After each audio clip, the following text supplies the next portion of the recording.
ఏదైనా ఒక విషయంలో ఒకళ్ళకి హెల్ప్ చేశారు, మాట సహాయమో, డబ్బు సహాయమో, లేకపోతే టైమో, ఏదో హెల్ప్ చేశారు. మీ నుంచి సహాయం పొందిన నేను హెల్ప్ తీసుకున్నాను మీ దగ్గర నుంచి అనుకోండి.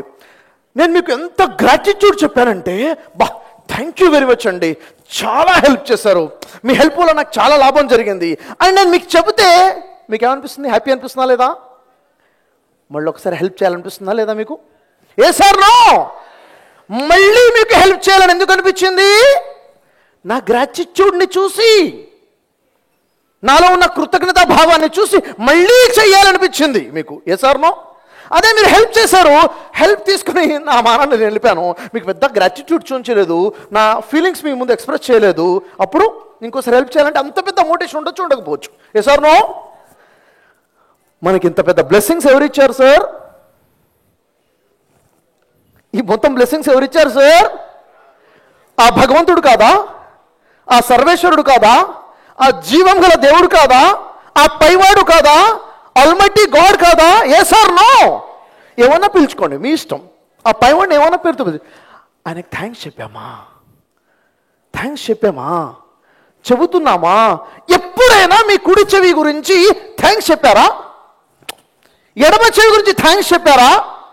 ఈ కళ్ళ గురించి ఎప్పుడైనా థ్యాంక్స్ చెప్పారా? చిన్న బ్లెస్సింగ్ అది, ఎంత పెద్ద బ్లెస్సింగ్స్. ఎప్పుడైనా థ్యాంక్స్ చెప్పామా? సరే, మాట్లాడుతున్నాం కదా, ఓకల్ కార్డ్స్ ఉన్నాయి కదా, చేతులు ఉన్నాయి కదా, కాళ్ళు ఉన్నాయి కదా, నడుము ఉంది కదా, తెలివి ఉంది కదా, విన్నది అర్థమవుతుంది కదా, మాట్లాడగలుగుతున్నాం కదా, తెలివి, ప్లానింగ్ చేయగలుగుతున్నాం కదా, రీజనింగ్ పవర్ ఉంది కదా. ఎవరిచ్చారు? థ్యాంక్స్ చెప్పామా?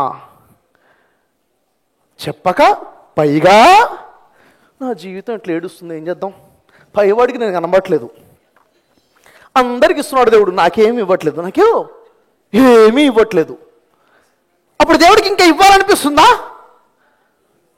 మీకు ఫార్ములా చెప్తా, రాసుకోండి. ఎవరైతే పొందిన శుభాలకి కృతజ్ఞత చెబుతారో వారికి మరింతగా ప్రసాదిస్తాడు పైవాడు. This the formula. నువ్వు పొందిన శుభాలు, నువ్వు పొందిన బ్లెస్సింగ్స్కి నువ్వు ఎంతగా కృతజ్ఞత చెప్తావో, థ్యాంక్ఫుల్గా ఉంటావో, అంత ఎక్కువగా దేవుడు ఇస్తాడు. This is the formula. ఈ ఫార్ములా అప్లై చేస్తున్నామా మనం?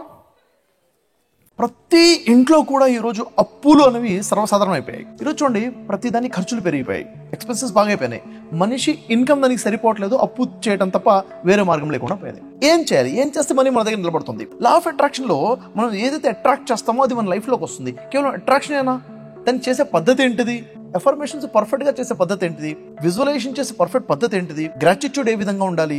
మన కోసం యూనివర్స్ పని చేసేలా చేయాలంటే ఏం చేయాలి? అండ్ మన లైఫ్ లో దాన్ని రావాలంటే అది ఎక్కడి నుంచి వస్తుంది? ఇవన్నీ కూడా చాలా క్లారిటీగా రావాలి sir. Authentic way of law of attraction మాట్లాడుతున్నాను. దీని బేస్ ఏంటంటే Bible, old testament, new testament లో లా ఆఫ్ అట్రాక్షన్ ఫార్ములాసే ఉన్నాయి.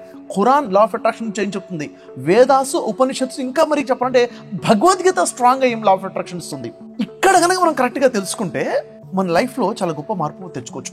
ఎవరైనా తన లైఫ్లో మార్పు తెచ్చుకోవాలనుకుంటే, అప్పులు తీర్చుకోవాలనుకుంటే, వాళ్ళ లైఫ్లో డబ్బు నిల్వ అవ్వాలనుకుంటే, ఎప్పుడు కూడా బ్యాంక్ బ్యాలెన్స్ 5 లక్షల నుంచి 10 లక్షల వరకు మెయింటైన్ చేయాలి అన్న ఆలోచన ఉంటే ఖచ్చితంగా ఈ లాస్ నేర్చుకోవాల్సిందే.